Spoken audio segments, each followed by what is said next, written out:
Hi, everybody. All right, so we are going to do this kind of netting technique.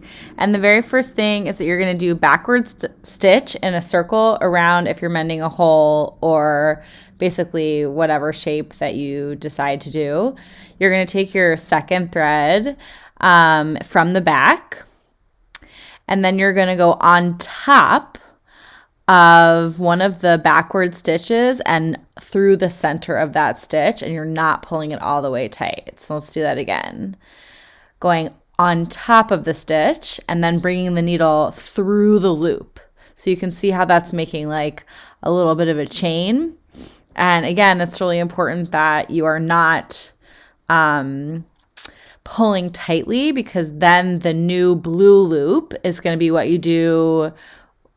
you're going to go through in the second row or the second layer. So here I go from the top of the stitch. I'm making sure that the loop is pressed down. I'm sort of pressing it down with my left hand so that I can be sure that the needle goes on top of the loop or on top of that new stitch. So you can see it is really simple, and it's not really knotting so much as twisting on itself. So you can see what I just did there. I went kind of backwards, like I didn't go on top, and it didn't make that, it didn't make the twist. And so I'm going backwards. And here I think that I go ahead and turn the fabric, because this makes more sense to me when I'm coming from the top. So that's what I just keep saying to myself on repeat, is that my needle's coming in from the top and I'm going over the loop that I've just created. So I'm holding that down with my left hand.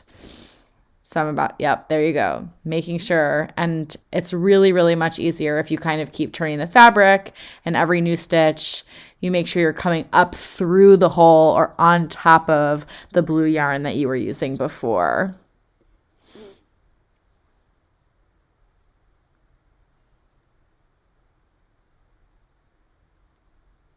So let's do that a couple more times. And then you'll be able to see what happens when we get back to the original blue stitch from that first backwards stitch in pink. And all I'm going to do here is go through the very first stitch that I made in blue. So I just flipped my project over, and I'm continuing that same stitch. And instead of coming from the top through the pink stitches, I'm now coming from the top through the blue stitches that I made in row 1.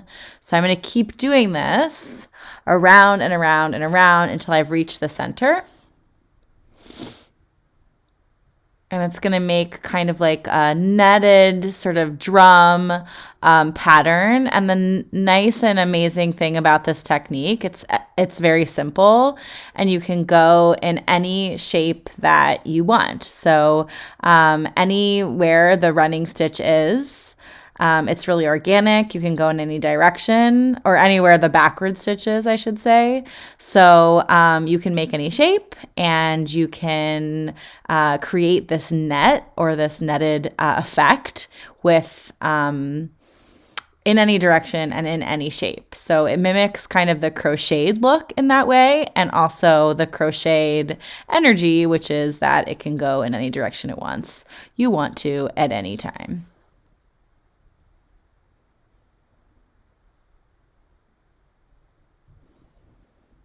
So we're going to skip ahead in techniques here, but this is just to show you that you keep going around and around until you reach all the way into the center and cover up your original hole if you're mending. And then at the very end, you're just going to go tie it on the back.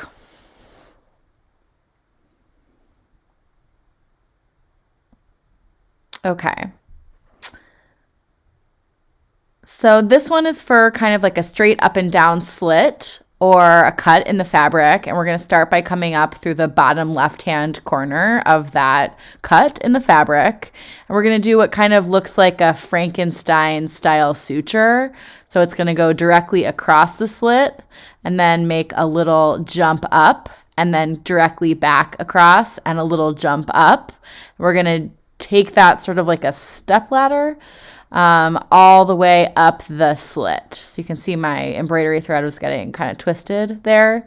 That can sometimes happen when you're forcing all of the 6 plies through the small eye in the needle. So watch for that and make sure to straighten out your threads before you start so that it doesn't get tangled. So here I go all the way up.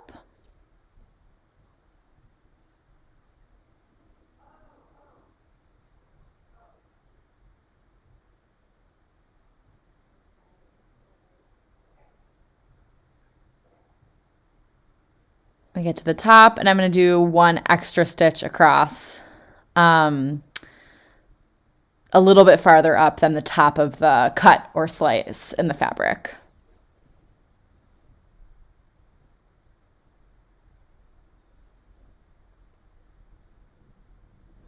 And then I'm going to position the needle straight up. So it's now going to come back up through, like right on top from the center of that slice.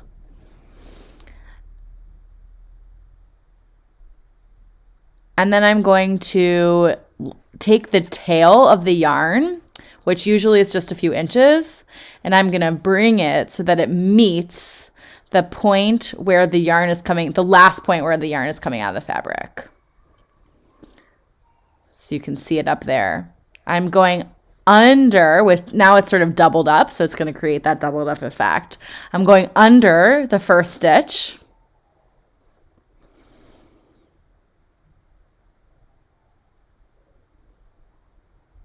Taking that doubled up yarn and then going on top and through, really similar to the last demo with the hooking. So let's do that one more time.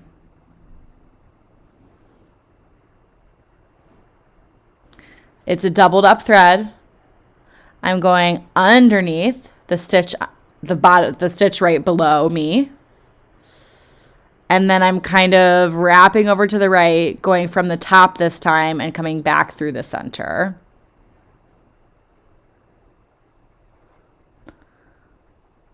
Up through the bottom. And down through the top on the right. So this is just creating kind of like a chain.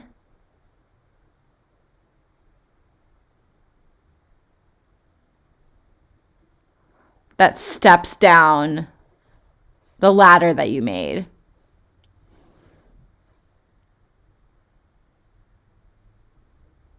I just messed that one up. Looking back, make sure you're going underneath on the first stitch and from the top to the bottom on the second stitch. So let's finish that up so that we end on the right note. We go from the bottom up and from the top down and through. Awesome. Still looks good.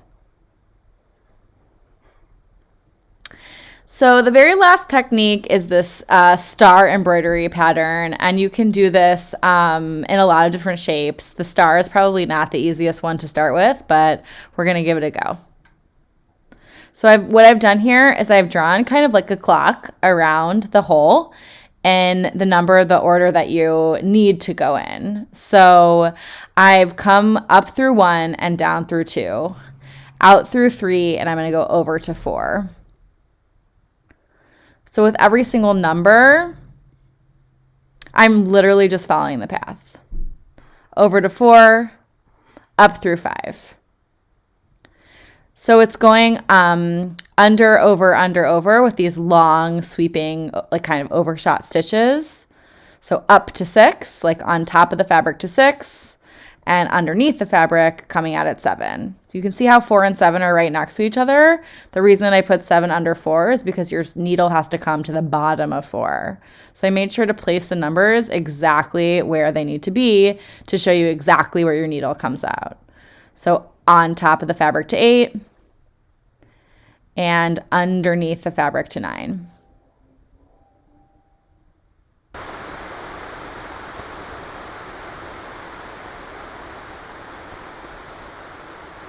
On top of the fabric to 10, and underneath to 11. And when I come across to 12, that will have made the entire shape of the star. That will be up in one pass. Now I'm going to start again at 1. So the most important thing to remember now is that I'm going to go to the outside of whatever number I'm going. So I'm going to go to the right of 2, but to the left of 3, because 3 was, or on top of the previous one and 3, because 3 was on top of 12.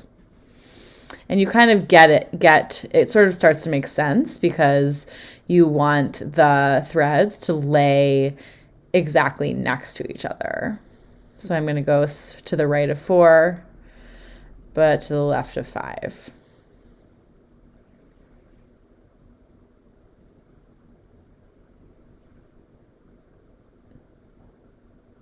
To the left of 6. To the left of 7.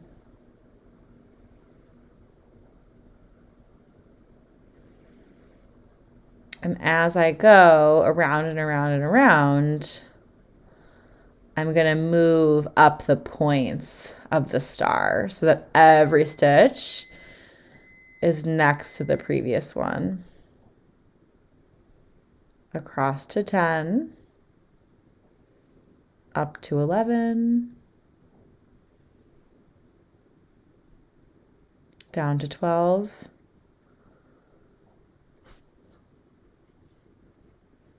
and back again.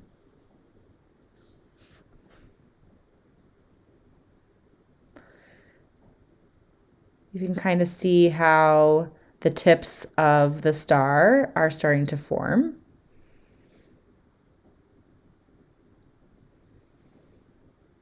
And the more precise you are, the more sort of exact your star is. This one's sort of looking a little bit like a snowflake, but you get the idea.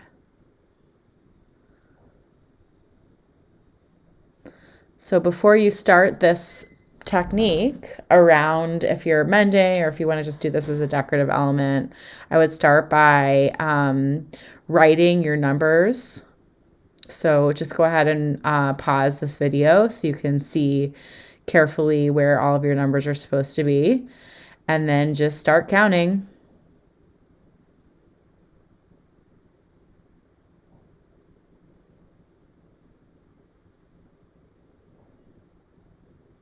And as you get to the center and the stitches start to cover up the initial hole, you'll have also run the full length of the tips of the star as well.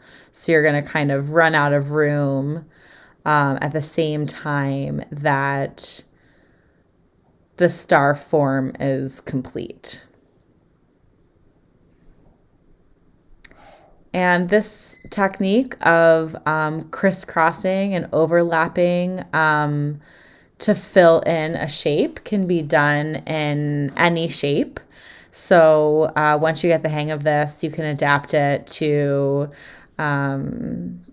any to fill in any form, where you're alternating, going right to left, and making this crisscrossing pattern.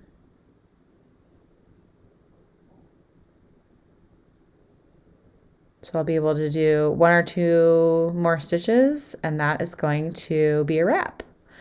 And I'll always bring the tail around to the back of whatever stitch I am doing, and tie it off in the back and snip from the back of my project.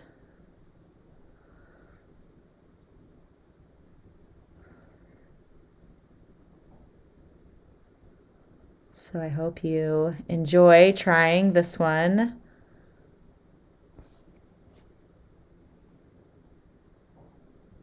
And happy embroidery!